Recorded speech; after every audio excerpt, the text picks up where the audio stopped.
कहानी की शुरुआत होती है आसमान में, जहां एक पैसेंजर प्लेन बादलों को चीरते हुए आगे बढ़ रहा होता है। प्लेन के अंदर जैक नाम का एक पैसेंजर बैठा होता है, जो अपनी गरीबी से इतना तंग आ चुका था कि वह अपनी जान देने का फैसला कर लेता है ताकि उसके मरने के बाद इंश्योरेंस के सारे पैसे उसके घर वालों को मिल सकें। लेकिन तभी अचानक मौसम बिगड़ना शुरू हो जाता है। काले बादल प्लेन को चारों तरफ से घेर लेते हैं। इसी बीच अचानक बिजली सीधा प्लेन के इंजन से जा टकराती है, जिससे वो प्लेन हवा में ही 2 टुकड़ों में टूट जाता है और उसका आगे वाला हिस्सा सीधा एक सुनसान और रहस्यमयी आइलैंड पर जा गिरा। उन्हें जरा भी अंदाजा नहीं था कि उनकी किस्मत इतना भयानक मोड़ लेने वाली है। तभी मलबे के बीच फंसा कैप्टन, जिसकी हालत गिरने से बुरी हो चुकी थी, उसे होश आता है। वो तुरंत पायलट को रेडियो के जरिए मदद के लिए सिग्नल भेजने को कहता है। पायलट बिना वक्त गंवाए उठा और रेडियो ढूंढने लगा। रेडियो ढूंढते ढूंढते अचानक उसे अपने पैरों के पास किसी चीज की आवाज महसूस हुई, जैसे कोई चीज किसी को घसीट रही हो। वो तुरंत नीचे झांका और अगले ही पल उसका दिल एक पल के लिए रुक गया, क्योंकि जमीन पर एक बहुत ही बड़े सांप की उतरी हुई ताजी खाल और उसके आसपास बहुत ही बड़े साइज के टूटे हुए अंडे बिखरे हुए थे। वो अभी इस बात को समझने की कोशिश कर ही रहा था, तभी अंधेरे जंगल के अंदर से एक भयानक हलचल होने लगी। पेड़ हिलने लगते हैं जैसे कोई बहुत बड़ी आफत आने वाली हो, और अगले ही पल घने अंधेरे से निकलता हुआ एक बहुत ही विशाल सांप उसके सामने आ जाता है। उसकी आंखों में दहशत साफ नजर आ रही थी, क्योंकि उसने अपने अंडों को टूटा हुआ देख लिया था और अब वह पूरी तरह से पागल हो चुका था। इससे पहले वो पायलट वहां कुछ समझ पाता, अगले ही पल वो सांप उसे जिंदा ही अपने अंदर निगल जाता है। वहीं प्लेन का दूसरा हिस्सा भी उसी रहस्यमयी आइलैंड पर जा गिरा था, जहां जैक के साथ साथ कुछ और लोग भी खुशकिस्मती से जिंदा बच जाते हैं। जैसे ही वो लोग जहाज के मलबे से बाहर निकले,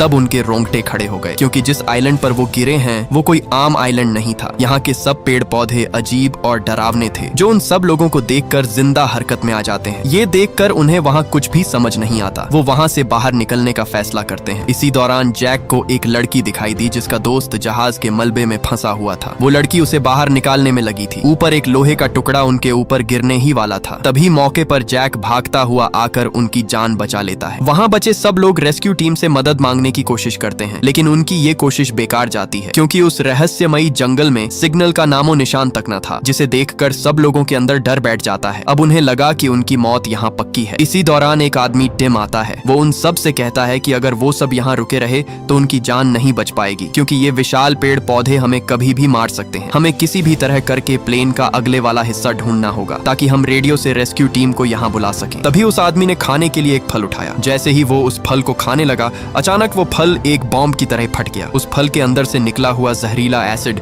उस आदमी के चेहरे पर जा लगा, जिससे उसकी वहीं पर मौत हो जाती है। उस आदमी को तड़प कर मरता हुआ देखकर सबके होश ही उड़ गए। लेकिन इसी दौरान एक आदमी सबको हिम्मत देते हुए कहता है कि हम यहाँ से बाहर जा सकते हैं, क्योंकि दूर ही एक पहाड़ी है, वहाँ से धुआं उठता हुआ दिखाई दे रहा है। हो ना हो प्लेन का अगले वाला हिस्सा उस पहाड़ी के आसपास ही गिरा होगा, इसलिए हमें किसी भी तरह करके वहां पर पहुंचना होगा। ये सब कहकर जैसे ही वो आदमी आगे बढ़ा, तभी अचानक एक राक्षस पौधा उसे अपने अंदर जिंदा ही निगल गया। ये देखकर उन सबकी रूह कांप उठी। उस आदमी की हड्डियों के टूटने की आवाज ने सबका कलेजा चीर डाला। सबको समझ आ चुका था कि अगर वो यहाँ रुके तो वो राक्षस पौधे उन्हें जिंदा खा जाएंगे। दहशत ऐसी फैली कि सब लोग अपनी जान बचाने के लिए अंधाधुन भागने लगे। वो सब अंधे की तरह खौफ में इधर उधर भाग रहे होते हैं, लेकिन भगदड़ में कई मासूम लोग उन्हीं राक्षस पौधों का निवाला बनते जा रहे थे। एक के बाद एक सब लोगों को वो खौफनाक पौधे अपने अंदर निगलते जाते हैं। इसी भगदड़ के बीच जैक नीचे गिर गया और उसे अपने सामने वही इंश्योरेंस का पेपर मिल जाता है। इसी दौरान उसके सामने उसकी मौत आ चुकी थी। अब वो सोचता है कि वो इन राक्षस पौधों से बच तो सकता नहीं, इसलिए वो बिना सोचे उन राक्षस पौधों के सामने जा खड़ा हुआ। वो पौधा उसे अपने अंदर निगलने ही वाला था। तभी मौके पर एक लड़का कूदता हुआ आकर उसकी जान बचा लेता है। वो सब किसी तरह उन राक्षस पौधों से बच बचाकर एक नहर के पास पहुंच जाते हैं। वहां एक आदमी सबसे बाकी फंसे लोगों की जान बचाने के लिए जंगल के अंदर जाने के लिए कहता है, लेकिन अपनी मौत से जिंदा बाहर आए लोग अब उस जंगल के अंदर जाने से साफ साफ इनकार कर देते हैं। उन्हें पता था कि अगर अब वो उस जंगल के अंदर गए तो वो राक्षस पौधे उन्हें जिंदा अपने अंदर निगल जाएंगे। इसी बीच एक आदमी उन्हें उसी पहाड़ी की तरफ इशारा करता है कि हमें किसी भी तरह करके जल्दी वहां पहुंचना ही होगा। वो सब बिना देरी किए उस पहाड़ी की तरफ बढ़ने लगते हैं। अब यहाँ से बचने के लिए उनके पास यही एक आखिरी मौका था। सब सांसें रोकते हुए अपनी मंजिल तक बड़ी बड़ी चट्टानों को चीरते हुए आगे बढ़ते हैं। उन्हें एहसास तक नहीं था कि उनकी हर हरकत पर किसी विशाल चीज की गहरी नजरें टिकी हुई हैं। सब आगे बढ़ ही रहे थे। इसी दौरान पीछे 2 आदमियों को किसी चीज की सरसराहट की आवाज सुनाई दी। एक आदमी ने जैसे ही पीछे पलट कर देखा,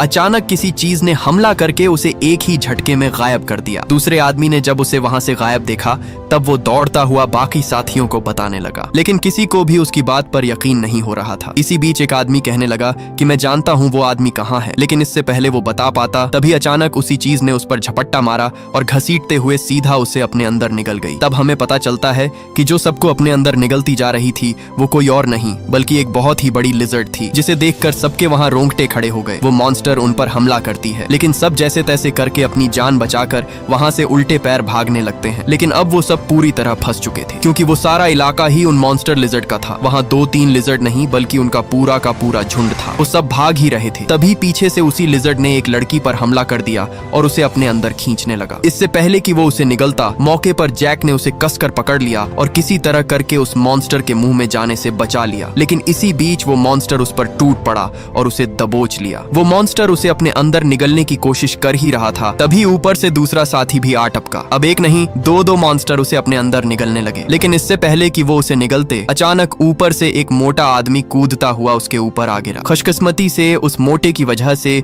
उसकी जान बच गई। सब जान बचाकर वहां से भागने लगे। लेकिन असली मुसीबत तो अब आने वाली थी। वो सब उन चट्टानों को पार करते करते बहुत ही घनी और लंबी घास के खेत के अंदर पहुंच गए। हड़बड़ी में भागते भागते वो उस लंबी घास में एक दूसरे से ही बिछड़ गए। सब एक दूसरे को जोर जोर से आवाजें लगाने लगे, लेकिन फिर भी वहाँ कोई भी किसी को नहीं देख पा रहा था। मुश्किल वक्त में उन्होंने अपना दिमाग लगाया और तभी सबने एक साथ हवा में जंप मारी, जिससे सब बिछड़े लोगों ने उन्हें देख लिया, जिससे सब फिर से एक साथ मिल गए। सब वहाँ से बाहर निकलने का सोचते हैं, लेकिन उन्हें क्या पता उनकी मौत उनकी ही तरफ बढ़ रही थी। अब लिजर्ड नहीं बल्कि एक बहुत ही विशाल सांप उनकी तरफ बढ़ रहा था। इसी बीच उसी मोटे आदमी को हल्की हल्की सरसराहट सुनाई दी, जिसे सुनकर वो थोड़ा घबरा गया। वो विशाल सांप अब उन्हें अपने जाल में फंसा रहा था। धीरे धीरे वो सांप उनके करीब आता जा रहा था। उसकी सरसराहट की आवाज उनके अंदर अजीब सा डर बैठाने लगी और तभी अचानक उस सांप ने एक आदमी पर झपट्टा मारा और उसे कसकर उन सब से दूर ले गया। उस सांप ने उसे इतने जोर से दबोच रखा था कि वो बेचारा जरा भी हिल नहीं पाया। देखते ही देखते वो उसे जिंदा अपने अंदर निगल गया, जिसे देखकर उन सब के होश ही उड़ गए। सब जान बचाकर उल्टे पैर वहाँ से भागने लगे। भागते भागते वो एक चट्टान के पीछे जा छुपे, मगर वो विशाल सांप अपनी भूख मिटाए बिना इतनी आसानी से हार मानने वाला नहीं था। वो धीरे धीरे उनकी तरफ बढ़ता जा रहा था। लेकिन तभी बदकिस्मती से एक लड़की से आवाज निकल जाती है, जिसे सुनकर वो सांप उन्हें देख लेता है। इससे पहले कि वो सांप उस लड़की को जिंदा निगलता, बिना एक पल जाया किए जैक मौत के सामने जा खड़ा हुआ और उसका ध्यान अपनी तरफ खींचने लगा। अपने शिकार को हाथों से जाता देखकर वो सांप भड़क उठा। अब इससे पहले कि वो उसे खाता,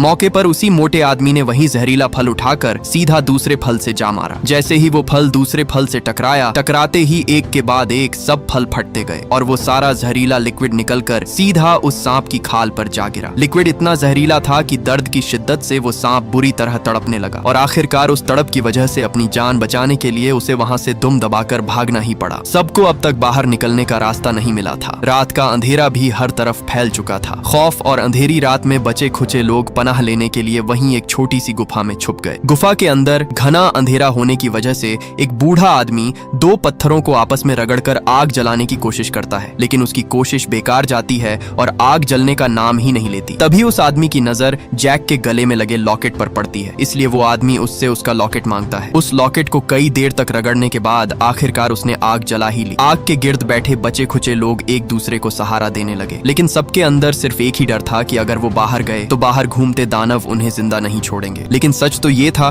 कि वो इस गुफा में ज्यादा देर तक टिक नहीं पाएंगे, इसलिए अब यहाँ ये सब फैसला करते हैं कि कल सुबह होते ही वो यहाँ से भागेंगे। वो सब बातें कर ही रहे थे, तभी उन्हें बाहर से किसी के हलचल की आवाज सुनाई देने लगी। उस आवाज को सुनकर 3 लोग गुफा से बाहर आते हैं। आते ही उन्हें दूर एक चमकती हुई रोशनी दिखाई दे रही थी। सबको लगा कि शायद रेस्क्यू टीम आ चुकी है, इसलिए वो बिना सोचे आगे बढ़ने लगे। थोड़ा ही आगे आने पर अचानक वो रोशनी घने अंधेरे में गायब हो गई और अगले ही पल घने अंधेरे से निकलता हुआ एक बहुत ही भयानक क्रीचर उनके पीछे आ खड़ा हुआ। जैसे ही उन्होंने पलट कर देखा तो वो कोई रेस्क्यू टीम नहीं बल्कि एक बहुत ही बड़ा मॉन्स्टर मेंढक था। वो खौफनाक क्रीचर अपनी कमर पर लगी रोशनी का इस्तेमाल अपने शिकार को लालच देने के लिए कर रहा था। मौका देखते ही जैक और दूसरा लड़का रोमी एक चट्टान के अंदर जा छुपे, मगर अफसोस वो सूटकेस वाला आदमी इतना खुशकिस्मत नहीं था। उसका वो सूटकेस जिसे वो अपनी जान से ज्यादा संभाल रहा था अब उस क्रीचर के नीचे दब गया था। अपना पूरा जोर लगाकर किसी तरह करके वो उसे खींच लेता है। सूट खींचते ही उस मॉन्स्टर ने उसे देख लिया। उस दरिंदे ने उसे कसकर अपने मुंह में दबोच लिया। इसी बीच बदकिस्मती से उसका सूट नीचे जा गिरा और गिरते ही वो सूट खुल गया और देखते ही देखते उस सूट बॉक्स से उसकी मरी हुई बेटी की राख हवा में बिखर गई। यही राख उसके पास उसकी बेटी की एक आखिरी निशानी थी जिसे वो अपनी जान से ज्यादा बचा रहा था। अपनी बेटी की यादों को आंखों के सामने मिटता देख वो टूट गया और अगले ही पल उस क्रीचर ने उसे बेरहमी से मौत के घाट उतार दिया। अब वो क्रीचर उस चट्टान के अंदर घुसने लगा, लेकिन चट्टान पतली होने की वजह से वो अंदर घुस नहीं पा रहा था। वो भूखा दरिंदा उस चट्टान पर चढ़ गया। दहशत से कांपते हुए उस लड़के रोमी ने जैक से कहा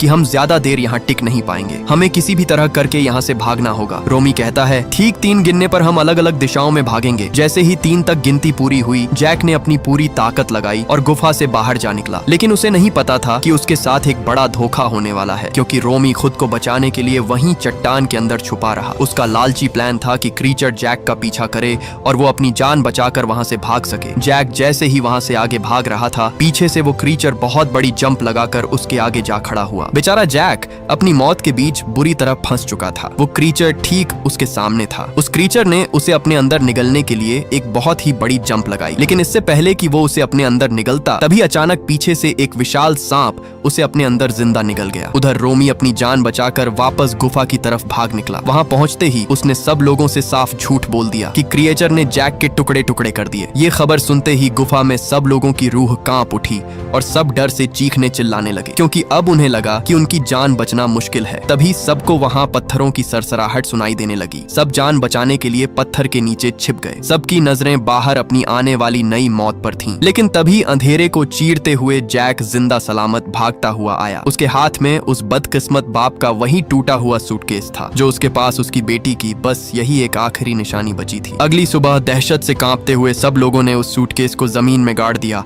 और उस आदमी की आखिरी निशानी दफना दी। इससे पहले कि वहां कोई और मुसीबत आती, वो सब जल्दी ही वहां से आगे उसी पहाड़ी की तरफ बढ़ने लगे। वो सब आगे बढ़ ही रहे थे, तभी अचानक एक आदमी का पैर फिसला और वो सीधा नीचे जा गिरा। इसी दौरान रोमी की नजर सामने उसी पहाड़ी पर पड़ी जहां से अभी भी धुआं निकल रहा था। मतलब वो अपनी मंजिल के बहुत करीब थे। इससे पहले कि वो वहां से निकलते, तभी जैक को नीचे दबी हुई कोई चीज दिखाई दी। जब उसने उस चीज को बाहर निकाला तो वो कोई और नहीं बल्कि एक बहुत ही विशाल सांप की ताजा उतरी हुई खाल थी। इसे देखकर सबके रोंगटे खड़े हो गए। इसका मतलब था कि वो सांप यहीं कहीं आसपास ही है। इसी दौरान सब परिंदे वहां से उड़ने लगे, मानो कोई आफत आने वाली हो। इससे पहले वो कुछ समझ पाते, अचानक जमीन हिली और तभी चट्टान पर एक बहुत ही विशाल सांप आ खड़ा हुआ। उस सांप का साइज देखकर सबके पैरों तले जमीन ही खिसक गई। इससे पहले वो सब वहां से भाग पाते, अचानक उस सांप ने उन पर हमला कर दिया। लेकिन मौके पर सब जान बचाकर वहां एक चट्टान में जा छुपे, लेकिन वो सांप भी अपना पूरा जोर लगाकर उसे तोड़ने की कोशिश करता है। अब इससे पहले वो सांप उस चट्टान को तोड़ता मौका देखते ही सब वहां से आगे भागने लगते हैं। अपनी जान बचाने के लिए सब उल्टे पैर भागते जा रहे थे, लेकिन वो विशाल सांप भी उनसे 2 कदम आगे था। जैसे जैसे वो आगे बढ़ते जा रहे थे, ठीक पीछे से वो सांप भी उनका पीछा करता आ रहा था। वो लोग अपनी जान बचाने के लिए सीधे एक अंधेरी गुफा में जा घुसे, मगर मुसीबत ने वहां भी उनका पीछा न छोड़ा। वो गुफा अंदर से इतनी ज्यादा स्लिपरी थी कि वहां अपने पैरों पर टिक पाना नामुमकिन था। लेकिन जिसके पीछे उसकी मौत हो, वो कहां रुकने वाला है। वो सब किसी तरह करके आगे बढ़ते हैं। इसी भागम भाग में एक और मुसीबत उनके सामने आ पहुंची। सामने घुप अंधेरे से पूरा चमगादड़ों का झुंड उनकी तरफ हमला कर देता है, जिससे एक आदमी फिसल गया। लेकिन मौके पर जैक ने उसे पकड़ लिया। अभी वो उसे ऊपर खींचने की कोशिश कर ही रहा था, तभी नीचे से वही खौफनाक सांप गुफा के अंदर घुस आया, जिसे देखकर सबकी सांसें ही अटक गईं। इसी बीच उस आदमी का हाथ जैक की पकड़ से छूट गया, जिससे वो सीधा उस खौफनाक सांप के जबड़े में जा गिरा और वो सांप उसे जिंदा अपने अंदर निकल गया। बचे खुचे लोगों ने किसी तरह उस फिसलन भरी गुफा को पार किया और मौके पर वहां से भाग निकले। थोड़ा ही आगे जाने पर उन्हें उस प्लेन का एक टुकड़ा गिरा हुआ मिला। मतलब वो उस प्लेन का अगले वाला हिस्सा यहाँ से कुछ ही दूरी पर होगा। आगे बढ़ते बढ़ते आखिरकार वो उस पहाड़ी के करीब पहुंच ही गए, जिसे देखकर वो जल्दी से ऊपर चढ़ने लगे और थोड़ा ही आगे आने पर उन्हें प्लेन का क्रैश हुआ अगला हिस्सा मिल गया। प्लेन के अंदर जाते ही एयर होस्टेस को पायलट दिख गया। जैसे ही उसने पायलट को उठाया, उस एयर होस्टेस के होश ही उड़ गए, क्योंकि पायलट वहां बुरी तरह मारा जा चुका था। तभी उस होस्टेस का हाथ प्लेन के कंट्रोलर पर जा लगा, जिससे अचानक प्लेन स्टार्ट हो गया। उनकी खुशकिस्मती थी कि उस प्लेन का इंजन अभी भी पूरी तरह काम कर रहा था। इसी शोर शराबे के बीच जेक को नीचे गिरा हुआ वो रेडियो दिख जाता है। वो उस रेडियो के चक्कर में जल्दी से नीचे उतरने लगा। जैसे ही वो नीचे उतरा, उसने देखा कि किसी चीज के बहुत ही बड़े बड़े अंडे टूटे हुए नीचे पड़े थे। उन अंडों को टूटा हुआ देखकर वो थोड़ा घबरा गया, लेकिन हकीकत तो ये थी कि एक बार फिर से मुसीबत उनके सर पर मंडरा आ रही थी। आखिरकार उसे वो रेडियो मिल ही गया। उसने बिना वक्त गंवाए उस रेडियो को चालू किया, लेकिन इससे पहले कि वो मदद के लिए सिग्नल भेजता, इसी बीच उसे हल्की हल्की सरसराहट महसूस हुई। जैसे ही उसने पलटकर देखा, प्लेन के ऊपर वही विशाल सांप उनका शिकार करने के लिए तैयार खड़ा था, और ये वही सांप था जिस पर जैक ने जहरीला लिक्विड वाला फल फेंका था। अब वो सांप पूरी तरह बदले की आग में भड़क रहा था। तभी उसने उस पर जोरदार झपट्टा मारा, लेकिन वो नाकाम हो गया। एक बार फिर उसने हमला किया, लेकिन मौके पर जैक ने पास ही गिरा हुआ प्लेन का दरवाजा उठाया और उसे अपने आगे कर लिया, जिससे वो सांप उसे मार नहीं पा रहा था। तभी वो लड़की भी कुल्हाड़ी लेकर वहां पहुंच गई, लेकिन उस विशाल सांप पर उसकी छोटी सी कुल्हाड़ी कमजोर पड़ गई। इससे पहले कि वो उसे अंदर निकलता, मौके पर जैक ने उसे अपने पास खींच लिया। अब वो दोनों उस सांप के जाल में फंस चुके थे, लेकिन असली मुसीबत अब आने वाली थी, क्योंकि अगले ही पल अंधेरे से रेंगते हुए दो और खूनख्वार सांप बाहर निकल आए। अब उनके सामने एक नहीं बल्कि तीन खूंखार दरिंदे खड़े थे, जो उन्हें जिंदा निगलने के लिए तड़प रहे थे। अब उनकी मौत की उलटी गिनती शुरू हो चुकी थी, लेकिन तभी अचानक वही लड़का रोमी, उसने अपनी बुजदिली को पीछे छोड़ दिया और सीधा प्लेन के ऊपर आ कूदा। उसने ठान लिया था कि आज वो अपनी हर गलती का हिसाब बराबर करेगा। उसने अपनी जान की परवाह किए बिना उन राक्षसों का ध्यान अपनी तरफ खींच लिया। वो राक्षस भी धीरे धीरे उसकी तरफ बढ़ने लगे। उसने चिल्लाते हुए एयर होस्टेस को कहा कि इंजन पूरी रफ्तार में स्टार्ट करो। उस एयर होस्टेस ने जल्दी से इंजन को स्टार्ट तो कर दिया, लेकिन इंजन स्टार्ट होते होते समय लगना था। इसी बीच वो राक्षस प्लेन के अंदर आ घुसा और घुसते ही उसने एक औरत को कच्चा ही निगल लिया। अब वो सांप उस होस्टेस पर हमला करने ही वाला था। अचानक वही मोटा आदमी बीच में आ गया और वो सांप होस्टेस की जगह उसे अंदर निगल गया। ऊपर खड़ा रोमी जोर जोर से उन सांपों का ध्यान अपनी तरफ खींचने लगा, जिससे सब सांप उसकी तरफ बढ़ने लगे। इससे पहले कि वो उसे कच्चा निगलते, अचानक प्लेन का इंजन फुल स्पीड में चालू हो गया और देखते ही देखते सब सांप अगले ही पल इंजन की हवा में तैरने लगे। वो उस हवा को सह न सके और कुछ ही सेकंड में वो तीनों इंजन के ब्लेड्स के बीच जा घुसे और उनके टुकड़े टुकड़े हो गए। लेकिन जिसने इंजन स्टार्ट किया था, वो एयर होस्टेस भी अपनी आखिरी सांसें ले रही थी, क्योंकि रोमी ने जब उन सांपों का ध्यान अपनी तरफ खींचा, तब पहले ही एक सांप ने उसका आधा शरीर चबा लिया था। लेकिन आखिरी पल भी उस एयर होस्टेस ने उनका साथ ना छोड़ा, जिससे उनकी जान बच गई, लेकिन वो खुद अपनी जान गंवा बैठी। अब उस रहस्यमयी जगह पर सिर्फ 3 ही लोग बचे थे। उन्हें लगा कि मौत से पीछा छूट गया, पर असली तबाही तो अब शुरू होनी थी। अचानक पूरी जमीन हिलने लगी और मिट्टी चीर कर उन तीनों सांपों का बाप कोंडा बाहर आ निकला। वो इतना खौफनाक और विशाल था कि पूरा का पूरा आइलैंड भी उसके सामने एक छोटी सी माचिस की तीली लग रहा था। बिना एक पल गंवाए उस विशाल राक्षस ने झपट्टा मारा और उस लड़के रोमी को एक ही झटके में जिंदा अंदर निगल गया, और इसी के साथ रोमी का वजूद मिट्टी में मिल गया। दहशत से कांपता हुआ जैक और वो लड़की जान बचाकर प्लेन के अंदर जा घुसे, पर वो राक्षस अपने बच्चों का बदला लेकर ही जाने वाला था। उसने अपने विशाल शरीर से पूरा का पूरा प्लेन ही जकड़ लिया और उसे किसी सूखी लकड़ी की तरह मरोड़ना शुरू कर दिया। उसका जोर इतना था कि वो प्लेन अंदर से कच्चा पड़ गया और धीरे धीरे टूटने लगा। अंदर उन दोनों के रोंगटे खड़े हो गए, लेकिन फिर भी जैक ने हार ना मानी। उसने तुरंत एक कुल्हाड़ी उठाई और प्लेन को बीच से तोड़ना शुरू कर दिया। जैसे ही वो बीच से टूटा, दोनों मौके पर वहां से बाहर आ निकले। बाहर आते ही जैक की नजर एक ऐसी चीज पर पड़ी जिससे पूरा गेम पलटने वाला था। सामने उसकी नजर लगातार लीक होते फ्यूल पर पड़ी और वो फ्यूल उस विशाल सांप के पूरे शरीर को भिगोता जा रहा था। इसी बीच उसे उस आदमी की पुरानी ट्रिक याद आ गई। उसने बिना सोचे एक गुफा की तरफ दौड़ लगा दी। गुस्से से पागल वो विशाल राक्षस सांप भी उसके पीछे आने लगा। जैसे ही वो दरिंदा उसके बिल्कुल करीब आया, जैक ने तुरंत अपने गले से वो मेटल लॉकेट झट से निकाला और उसे पत्थर की सतह पर पूरा जोर लगाकर रगड़ना शुरू कर दिया। रगड़ते रगड़ते कुछ ही सेकंड में उस लॉकेट की वजह से आग जल उठी। जैक ने बिना वक्त गंवाए वो आग वाला लॉकेट सीधा सांप की तरफ फेंक दिया। जैसे ही वो लॉकेट उसके शरीर से टकराया, अगले ही पल वहां एक खौफनाक धमाका हुआ। देखते ही देखते आग के शोलों ने अपना रंग दिखाना शुरू कर दिया और कुछ ही लम्हों में पूरा इलाका आग की लपेट में आ गया। अगले ही पल वो खौफनाक राक्षस जलकर एक भड़कता हुआ आग का गोला बन गया। आखिरकार उस आइलैंड का सबसे बड़ा राक्षस चीखता तड़पता हुआ राख में बदल गया। मौत का वो साया जो इतनी देर से उनका पीछा कर रहा था, हमेशा के लिए मिट चुका था। दोनों अपने सामने उस विशाल सांप को ढेर होता देखकर आखिरकार सुकून की सांस ले ही लेते हैं। तभी जैक के हाथ में रखे रेडियो से हलचल की आवाज आने लगी, जो रेस्क्यू टीम की थी। मतलब रेस्क्यू टीम ने उनकी लोकेशन ट्रैक कर ली थी। रेस्क्यू वालों की आवाज सुनकर दोनों की जान में जान आ गई और ये मूवी यहीं पर एंड हो जाती है। अगर ये वीडियो आपको अच्छी लगी तो इस वीडियो को लाइक और हमारे चैनल को सब्सक्राइब कीजिएगा।